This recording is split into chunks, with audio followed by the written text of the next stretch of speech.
نکاح تب بھی ہو جائے گا جو شرعی طریقے سے نکاح پڑھایا جاتا ہے. اگر غیر کفر میں کیا ہے اولاد ہونے سے پہلے پہلے وہ اس کو فسخ کر سکتا ہے، لیکن اگر بچہ پیدا ہو گیا ہے ٹھیک ہے اور پھر وہ نہیں کر سکتا. کفر میں کیا ہے پھر نہیں کر سکتا. ٹھیک ہے، جو میں نے آپ کو تمام باتیں بتا دی. اب آئیے اس کی دلیل کی طرف چلتے ہیں ہم. اس کی دلیل کیا ہے؟ سورہ بقرہ ہے، آیت نمبر 232 ہے. اللہ تعالیٰ فرماتے ہیں وَإِذَا طَلَّقْتُمُ النِّسَاءَ فَبَلَغْنَ أَجَلَهُنَّ فَلَا تَعْضُلُوهُنَّ أَن يَنكِحْنَ أَزْوَاجَهُنَّ إِذَا تَرَاضَوْا بَيْنَهُم بِالْمَعْرُوفِ. ٹھیک ہے، ذَلِكَ يُوعَظُ بِهِ مَن كَانَ مِنكُمْ يُؤْمِنُ بِاللَّهِ وَالْيَوْمِ الْآخِرِ ذَلِكُمْ أَزْكَىٰ لَكُمْ وَأَطْهَرُ وَاللَّهُ يَعْلَمُ وَأَنتُمْ لَا تَعْلَمُونَ. سورہ بقرہ کی آیت ہے. اور جب طلاق دی تم نے عورتوں کو پھر پورا کر چکے اپنی عدت کو، یعنی کہ عورتیں عدت کو پورا کر چکی، تو اب نہ روکو ان کو اس کے نکاح کر لیں. اب اپنے ہی خاندان سے جب کہ راضی ہو جائیں، آپس میں موافقت دستور کے، یہ نصیحت اس کو کی جاتی ہے کہ جو کہ تم میں سے ایمان رکھتا ہے اللہ پر اور قیامت پر، اور اس میں تمہارے واسطے بڑی ستھرائی ہے اور بہت پاکیزگی ہے. ہوتا کیا تھا کہ جب پہلے لوگ زمانے میں کسی کا خاوند انتقال کر جاتا، لوگ کہتے تم اب دوسرے نکاح نہ کرو.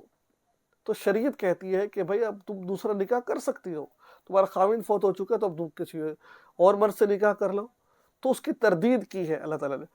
ٹھیک ہے، اس کے اندر معارف القرآن میں آپ دیکھ سکتے ہیں، معارف القرآن جلد نمبر 1 صفحہ نمبر 575 میں آپ اس کی تفسیر دیکھ سکتے ہیں. آپ کو اس کی تفسیر پڑھ کر یہ معلوم ہو جائے گا کہ ولی کی اجازت کے بغیر نکاح منعقد ہو جاتا ہے. تفصیل میں نے اوپر بیان کر دی ہے. اچھا، میں آپ کو 2 حدیثیں سناتا ہوں. انشاءاللہ یہ 2 حدیثیں سننے کے بعد آپ کو مکمل یقین ہو جائے گا کہ ولی کی اجازت کے بغیر نکاح ہو جاتا ہے. شادی شدہ عورت اپنے نفس کی یہ پہلے آپ اس کا حدیث کا حوالہ سن لیجئے. رواہ مسلم عن ابی عباس رضی اللہ عنہما. کیا فرماتے ہیں؟ شادی شدہ عورت اپنے نفس کی اپنی ولی سے زیادہ حقدار ہے.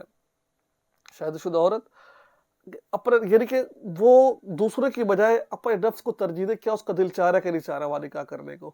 ٹھیک ہے، اور باقرہ نوجوان عورت، یعنی کہ باقرہ جس کا بھی نکاح نہیں ہوا ہے، ٹھیک ہے، اس باقرہ عورت سے اس کے نفس کے بارے میں اس کا باپ اجازت طلب کرے اور اس کی خاموش رہنا اس کی طرف سے اجازت ہے.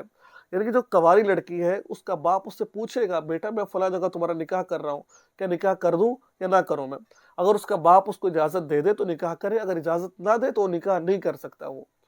تو اس کا اجازت لینا اس بات کی دلیل ہے کہ ولی کی اجازت کے بغیر نکاح ہو جاتا ہے. اگر وہ اجازت نہیں لیتا، ایسے نکاح کر رہا ہے تو پھر ٹھیک نہیں ہے. تو اجازت لینا مطلب ہے. فرمایا کہ کیا فرماتے ہیں؟ باقرہ عورت سے اس کا باپ اجازت لے، وہ نہ بولے، خاموش رہے، تو سمجھو اس کی طرف سے اجازت ہے. ٹھیک ہے، آئیے آگے کیا صحیح بخاری کی روایت ہے. میں نے دیکھو مسلم کی اور دوسری بخاری کی. شوہر آتا ہے کہ شوہر دیدہ عورت خواہ شوہر کا انتقال ہو گیا ہو، اس نے طلاق دے دی ہو، نکاح اس کی اجازت کے بغیر نہ کیا جائے، اور نہ باقرہ کا بغیر اس کی اجازت کے. صحابہ کرام رضوان اللہ علیہ اجمعین سے پوچھا یا رسول اللہ باقرہ کی اجازت کس طرح معلوم ہو سکتی ہے؟ فرمایا کہ اس کا خاموش رہنا ہی اس کی اجازت ہے. تو ان تمام دلائل اور بھی بہت زیادہ ہے، لیکن وقت کی قلت کی وجہ سے میں بتانا چاہتا ہوں کہ اگر کوئی شخص ولی کی اجازت کے بغیر نکاح کرے تو نکاح منعقد ہو جاتا ہے. ٹھیک ہے، وہ الگ بات ہے کہ اس نے غلط کیا ٹھیک کیا، لیکن نکاح ہو جائے گا اس کا. ٹھیک ہے، کبھی بھی آپ یہ غلطی نہ کریں کہ ہمیشہ اپنے ماں باپ کی رضامندی سے نکاح کریں، اس میں فائدہ ہے اس میں. ٹھیک ہے، دعا یاد رکھیے، چینل کو سبسکرائب. اور اس کے علاوہ آپ نے بہت سارے دیکھے، انجینئر علی مرزا وہ یہ بات کہتے ہیں کہ نکاح نہیں ہوتا ہے. اس کے علاوہ مولانا الیاس گنبد صاحب، ان کا مولانا طارق جمیل صاحب کا بھی یہی مسلک ہے، کیونکہ مولانا طارق جمیل صاحب احناف ہیں، حنفی ہیں، ان کا یہی مسلک ہے. وہ بھی کہتے ہیں کہ ولی کی اجازت کے بغیر نکاح ہو جاتا ہے. ٹھیک ہے، الگ مسئلہ ہے کہ وہ نہیں. ہاں، انجینئر علی مرزا ہو گئے، کچھ اور لوگ ہو گئے، وہ اس بات کی مخالفت کریں، لیکن ان کی کوئی حقیقت نہیں، ان کے پاس دلائل نہیں ہے، دلائل کمزور ہے ان کے پاس. تو مجھے امید ہے کچھ نہ کچھ سیکھنے کو ملا ہوگا. دعا میں یاد رکھیں. السلام علیکم ورحمۃ اللہ.